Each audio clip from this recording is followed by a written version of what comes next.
Yes, wado kama unavyoiona hii milango ipo Mji Mkongwe. Huu ni aina ya mlango wa Kiarabu. Style ya Kiarabu kwa sababu ni square. Yeah.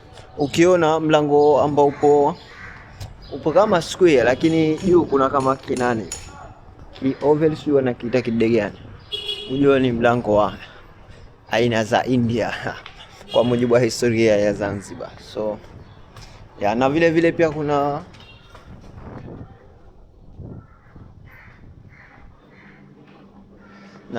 pia kuna milango huwa ina gani nao pia wa Kiarabu. Sometimes utakuta pia kuna maandishi ya Kiarabu kama mfano Bismillahirrahmanirrahim. Kuna vitu vingine sivyo vimewekwa hapa zinakuwa mlango wa Kiarabu. So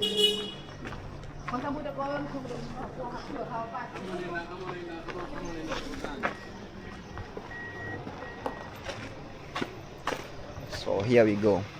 Hakikisha kwa ukija unaitembelea hii milango kwa ajili ya kuiona vizuri.